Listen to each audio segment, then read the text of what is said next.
यदि P A बराबर है पी बी हो तथा बिंदु ए बी के निर्देशांक क्रमशः 2 0 और -2 4 हो और पी वाई अक्ष पर स्थित हो तो पी के निर्देशांक ज्ञात कीजिए।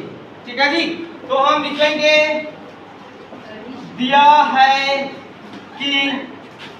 कि तो देखो हमारा ए और बी के निर्देशांक कौन कौन सा, ए और बी का निर्देशांक,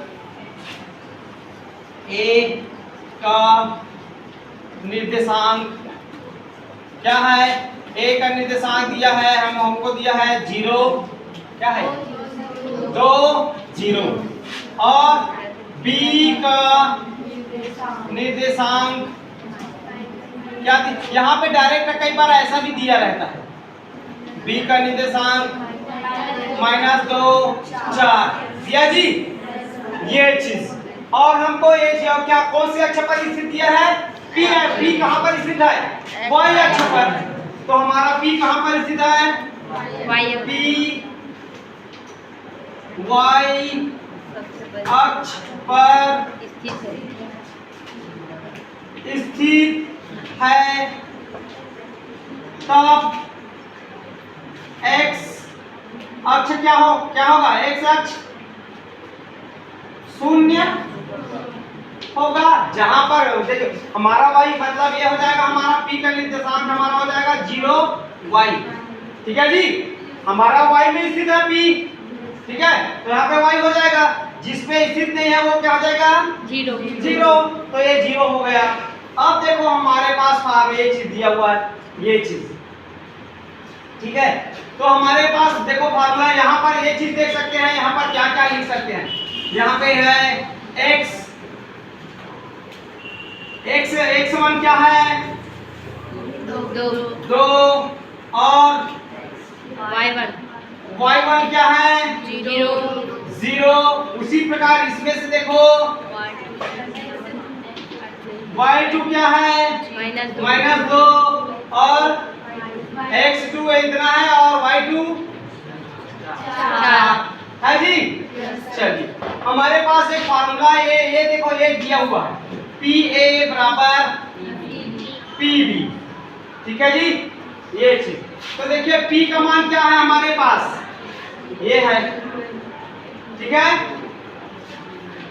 तो ये लिख देंगे हम, तो देखना है जी।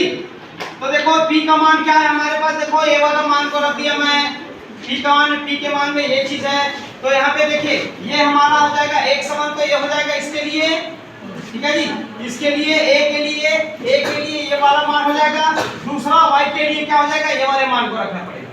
ठीक है, तो हमारा फार्मूला क्या हो जाएगा, देखिए ये x1 माइनस ये वाला p के मान में से का मान ये हो जाएगा x1 माइनस x2 का होल स्क्वायर प्लस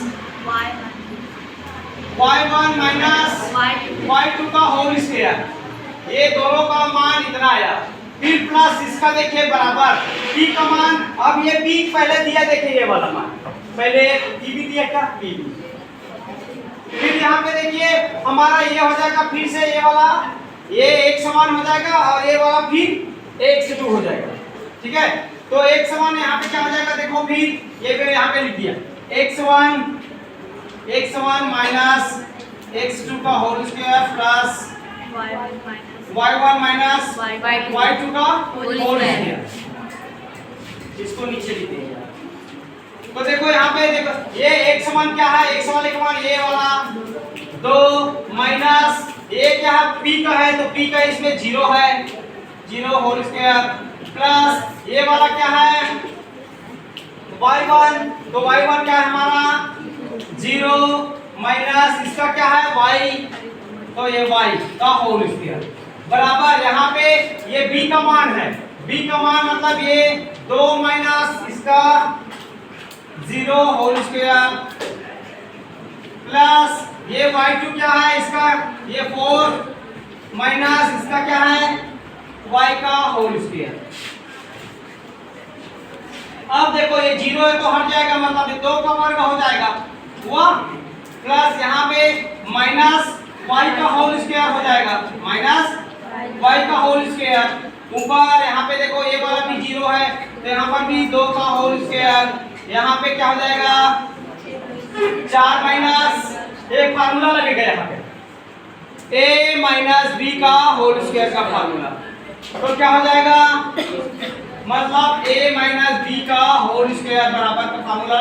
ये a है ये b है उसके हिसाब से फार्मूला लग जाएगा यहाँ पर।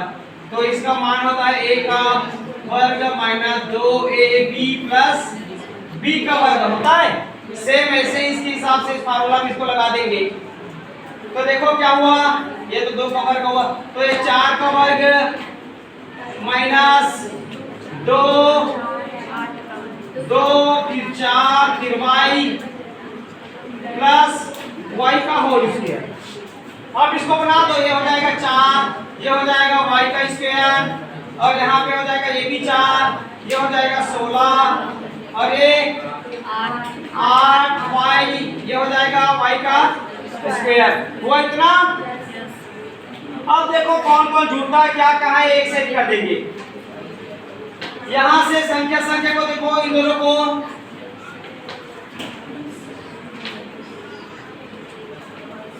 ये देखो पहले तो इसको जुड़ जाएगा ठीक है जी। पहले तो ये 4 और ये 4 को काट देते काट दिए यहाँ पे y स्क्वायर यहाँ पे y स्क्वायर ये भी काट दिए कट गया।